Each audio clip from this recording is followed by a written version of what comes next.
I'm a conservative. I don't want government to tell me what to do with my money. I don't want taxes. I don't want more regulations in the free market society.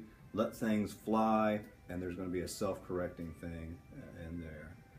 So far as when it comes to economics and liberals, hey, you know, the unchecked capitalism, we got the 1% who they make all the money. There's loopholes in the taxes. They're not getting taxed enough and everything like that. It's unfair. They are treating workers like crap. We got to have more regulations. We got to do something to Wall Street to help the people. We need more order. And then when it comes to personal rights, but then again, see, going back, you know, one would say that, you know, you're infringing on my rights if you make me pay taxes. Or if you have, there's some sort of new government regulation that says that you cannot, you know, sell a pig on Wednesday. You're infringing on my rights. And then, of course, when it comes to social issues and everything like that, the civil rights arena, liberals are all about freedom. Pretty much everybody should have the same rights. Everybody should be free to marry who they love. Everybody should be able to, you know, whatever. So trying to fight discrimination and oppression and everything like that. Whereas conservatives, I mean, it sort of depends. I mean, it's, again, a lot of people are fiscally conservative but socially liberal. But there are a lot of conservatives who see, okay, this is the way that it's always has been, and therefore, whether depending on religious ideology or not, this is the way it ought to be. So, okay, we'll get to that soon, but hopefully that makes sense. So it's sort of complicated, but generally speaking, in a nutshell, liberals believe in freedom and the civil rights. Liberals believe in order in the economic arena. Conservatives believe in order in the civil rights arena. Conservatives believe in freedom in the economic arena, even though, again, that can be problematic. And it all depends on how you perceive the very idea of rights and how you think about economics and versus civil rights, so forth and so on. Okay, here today, gone tomorrow, but not really. We shall overcome. Oh! I got a letter from Donald Trump in the mail yesterday. You know what he did? He made mail great again. Okay, what I mean here is that oftentimes, again, we think that, yeah, issues are contextualized, and there are certain issues in this presidential election and every election, but some of the issues today are generally the same issues that we have been facing over and over and over again, even though everything is always sort of contextualized. So it's not like, you know, we never really truly reinvent the wheel. And sort of, Han said that at the beginning of the chapter. We oftentimes think that, oh, we've never faced these issues before. Whatever.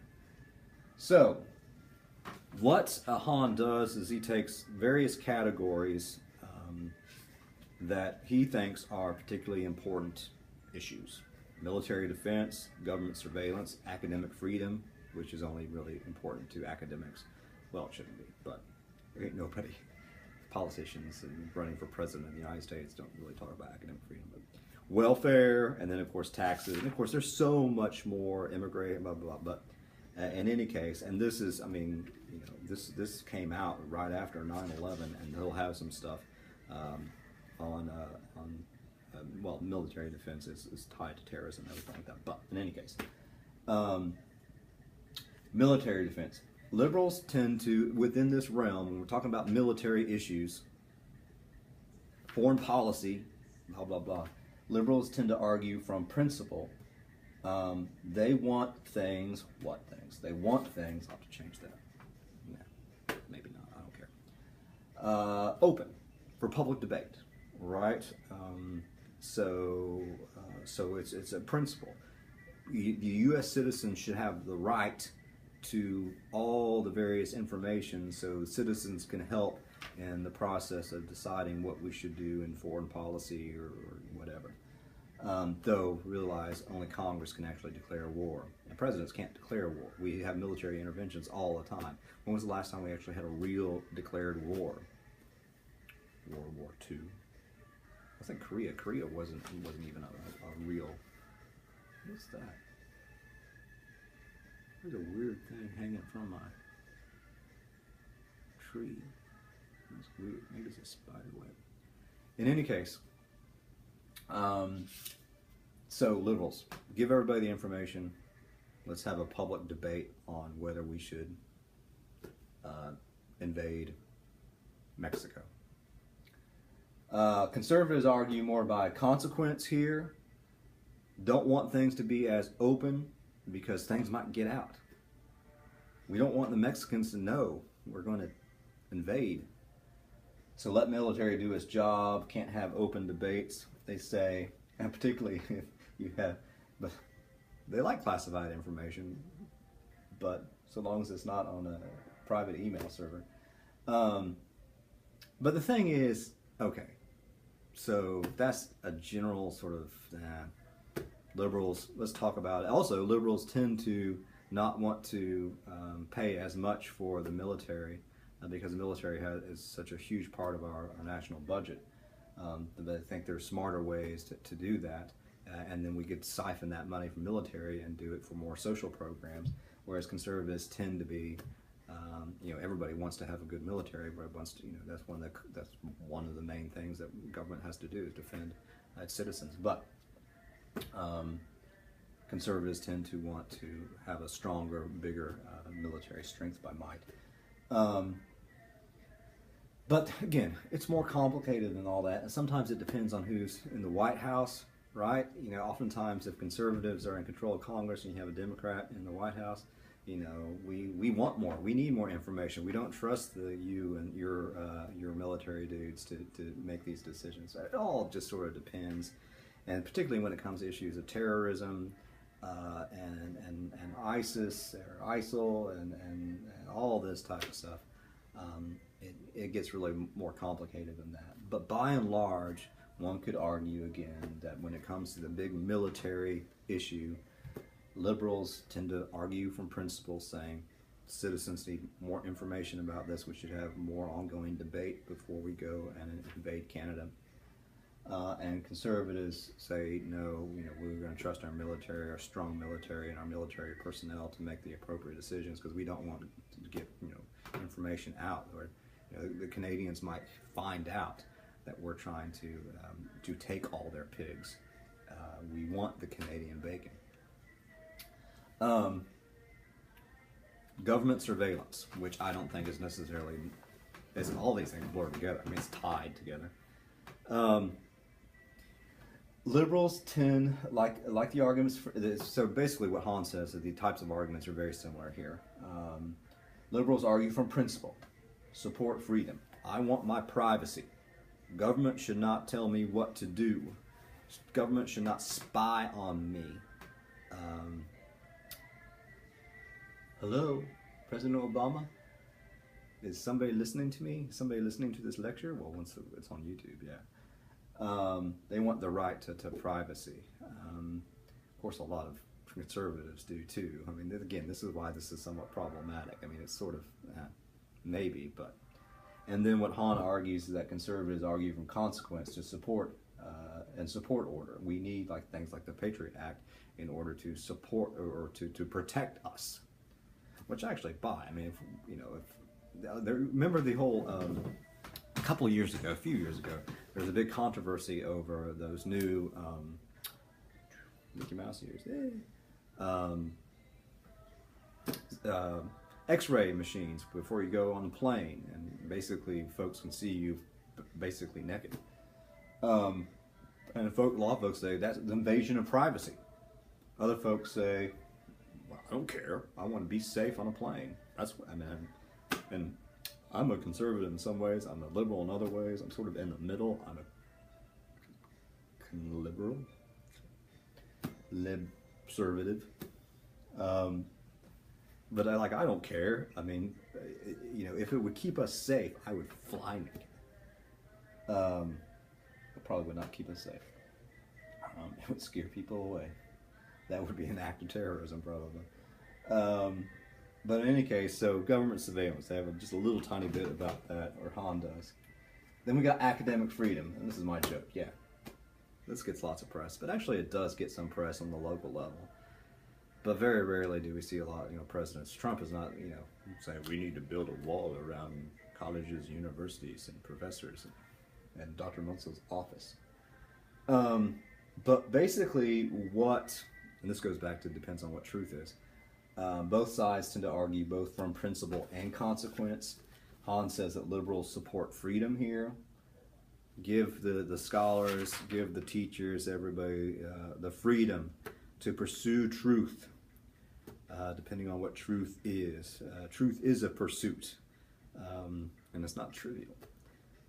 You've got to go through the process, and there are different perspectives, blah, blah, blah. Give people freedom. Let them teach what they want to teach. They've got those PhDs. They've earned it. And they know what they're talking about. Trust them. Conservatives say, not so much. Because there is already established truth, and the teacher's job is to disseminate that already established truth.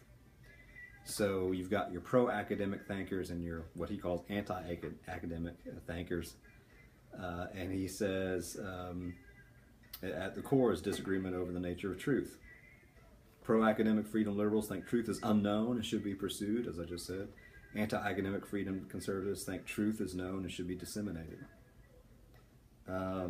Liberals tend to think that the process of acculturation alienates people from their true selves, if there is any sense of true self. Whereas conservatives are convinced that the true selves of human are derived by passion, given to sinning, unless they are civilized by whatever. And see the book. I don't want to offer my own harebrained scheme ideas because I'm a crazy professor.